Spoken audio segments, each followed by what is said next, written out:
नमस्ते। सकल घरेलू उत्पाद के साथ-साथ सकल घरेलू खुशहाली देश की संपन्नता के मूल्यांकन के सही सूचकांक होंगे।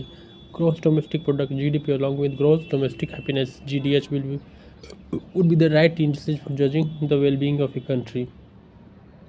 वर्तमान समय में किसी भी देश के विकास का पैमाना तय करने का एक लोकप्रिय मानक सकल घरेलू उत्पाद है, जो कि सामान्यतः किसी भी देश के आर्थिक स्वास्थ्य को व्यक्त करता है। सकल घरेलू उत्पाद का निर्धारण सामान्यतः वार्षिक आधार पर किया जाता है। इसके अंतर्गत उस देश द्वारा अपने नागरिकों को प्रदान की गई वस्तुएं और सेवाएं आती है तथा समस्त निजी और सरकारी निवेश, उपभोग, निर्यात की वस्तुएं भी इसमें समाहित है। सामान्य तौर पर सकल घरेलू उत्पाद के आंकड़ों के आधार पर यह मान लिया जाता है कि अमुक देश के नागरिक कितने संपन्न या खुशहाल होंगे अथवा कितने गरीब और मूलभूत सुविधाओं से वंचित होंगे। यह प्रश्न वाकई विचारणीय है कि क्या महज आर्थिक आधार पर किसी भी देश की संपन्नता का मूल्यांकन किया जा सकता है अथवा उस देश के नागरिकों की खुशहाली तथा उनकी मानसिक संतुष्टि भी उतनी ही जरूरी है। सकल घरेलू उत्पाद के उच्च आंकड़ों के आधार पर ही अगर खुशियाँ भी बढ़ जाती तो अमेरिका को इस हिसाब से सबसे खुशहाल देश होना चाहिए था, परंतु 2013-14 के सर्वेक्षण के आधार पर अंतर्राष्ट्रीय रिपोर्ट के अनुसार 9.103 अंकों के साथ थाईलैंड इस दिशा में पहले स्थान पर, जबकि विश्व की प्रमुख महाशक्ति अमेरिका प्रथम 10 में भी नहीं है। अब हमें यह समझना होगा कि खुशहाली का अर्थ क्या है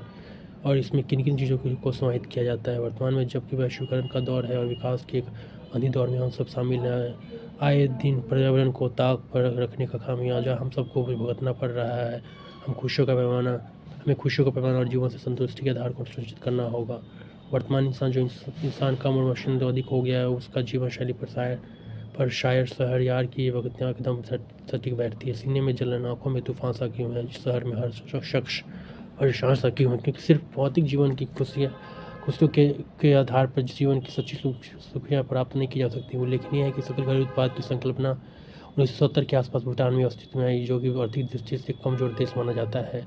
यह अपनी किस्म के विकास के प्रति एक अलग संकल्पना थी। 1990 के आसपास संयुक्त राष्ट्र के विकास क्रम में शामिल होकर लिया गया और राष्ट्रीय खुशहाली को मापने के भूटान के निम्नलिखित मानक है: प्रति व्यक्ति ऊंचाई, अच्छा अभिशासन, पर्यावरणीय संरक्षण, सांस्कृतिक प्रोत्साहन। अगर हम भूटान की खुशहाली के मानकों की तुलना संयुक्त राष्ट्र के मानकों से करें तो अंतिम बिंदु साहित्यिक प्रोत्साहन में भूटान अलग है, क्योंकि ये एक लंबे समय तक हिंदू राष्ट्र था।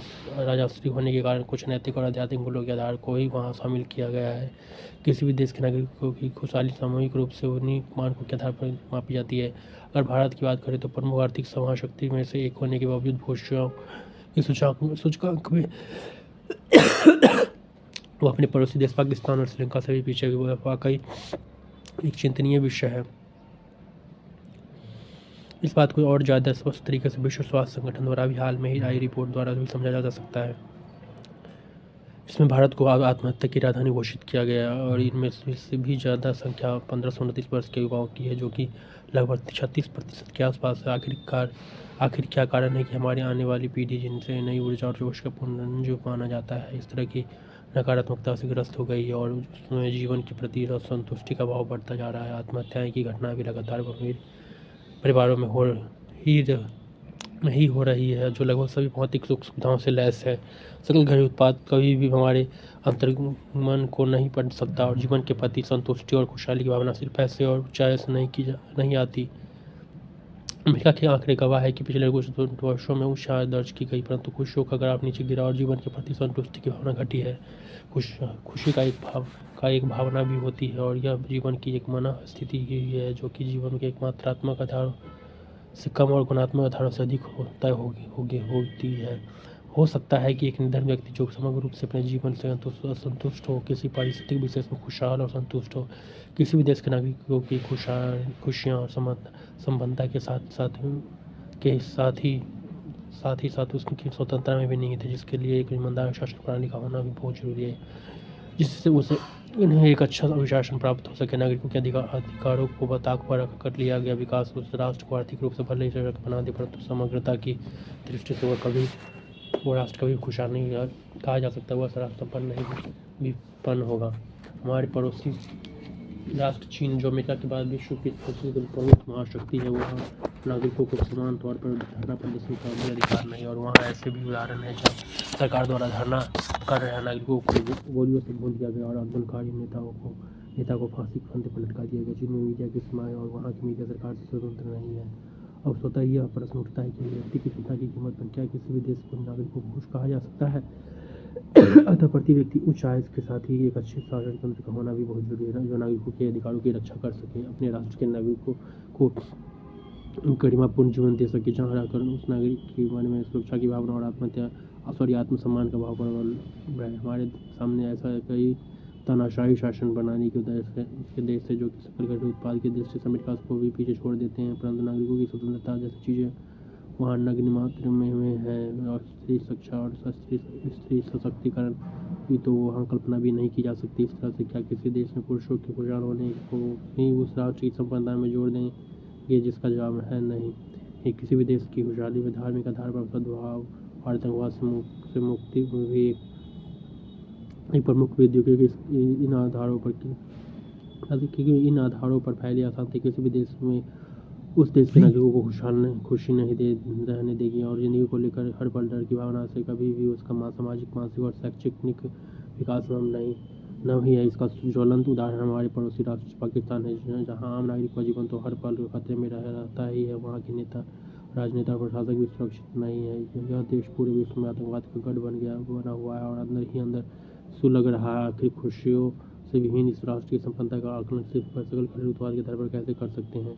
भारत की ही बात करें तो कई बार ऐसा भी देखा गया कि गरीबी और विकास की बहस जब पिछड़ी है, तब उच्च सकल घरेलू उत्पाद की आंकड़ों में कुछ वास्तविक मुद्दों को सरकारों द्वारा दबा दिया गया। अगर उच्च जीडीपी की महत्वपूर्ण राष्ट्र की संपन्नता का सूचक होती तो आखिर देश की आधी से अधिक जनसंख्या गरीबी झेलने को मजबूर नहीं क्यों होती और जीवन की मूलभूत सुविधाओं, रोटी, कपड़ा और मकान की बचत क्यों होती। अगर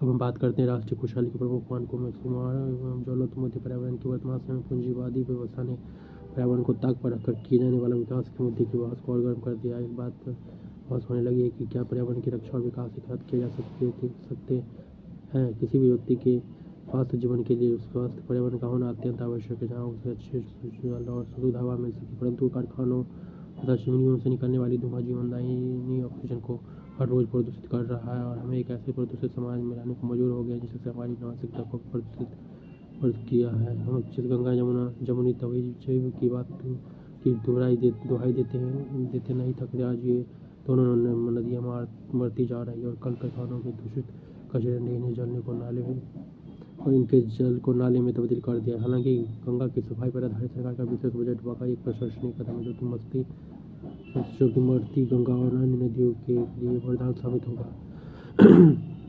उद्यम आधुनिकता ने हर संस्कृत गाँव में एक असंतुलित शहर बढ़ा दिया है और बाजार के जीवनों के पर्यावरण के तरीकों को नष्ट कर दिया है। खाने में प्रयोग होने वाली हरी पत्ते की थाली की जगह प्लास्टिक ने ले लिया और बीस पूंजीवादी अर्थव्यवस्था ने हमारी प्राकृतिक आश्रय को छोड़कर ईंट और पत्थर की इमारत बनाने की मानसिकता थोप दी है कि आज हम खुली हवा और धूप से कटे दड़बों में रहने को अभिशप्त हो गए हैं। बाहरी दुनिया में हमें जोड़ने वाली खिड़की यहाँ अपने घर से खत्म करके हम अपनी ज़िंदगी में खुशियों के रास्ते बंद कर लिए हैं। अपने खुद तक ही सीमित संकीर्ण दुनिया बना ली है कि जहाँ सब कुछ तो जो कि हमारे भोग विलास के लिए आवश्यक है भले मिल जाए, मगर एक बात होता है कि इस माहौल में हमें खुशियाँ नहीं मिल रही है।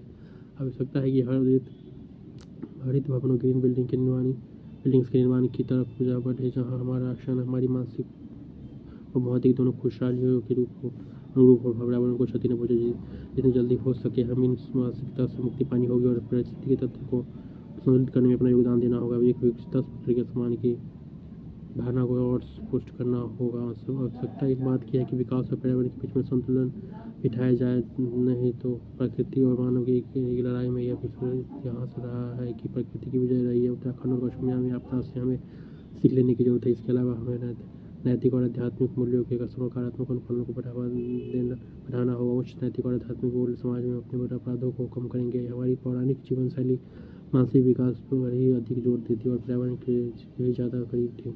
निष्कर्ष से हम कह सकते हैं कि किसी भी राष्ट्र की सफलता का सूचक राष्ट्र के नागरिकों की खुशहाली में निहित है, जो कि सिर्फ जीडीपी के आधार पर नहीं आंकी जा सकती, क्योंकि कभी कभी जीडीपी और खुशहाली पैमाने में विरोधाभास भी हो सकता है। जहाँ वरीयता खुशहाली के पैमाने को दी जानी चाहिए, जिसमें भ्रष्टाचार मुक्त शासन प्रणाली, लैंगिक और जाति भेदभाव मुक्त समाज, नागरिक समानता पर जोर और पर्यावरण स्वच्छता होते हैं। प्रमुख मुद्दे पर्यावरण की रक्षा, स्वास्थ्य कार्य, नैतिक और आध्यात्मिक मूल्य ही किसी देश के नागरिक को स्वस्थ आचरण और मानसिक रूप से संतुष्ट रहेंगे। हालांकि जानने की जरूरत जरूर है, परंतु जीवन से ऊपर पता ही नहीं। ऐसा समाज जहाँ सबको शिक्षा और सबका विकास हो, वही समाज उन्नत होगा।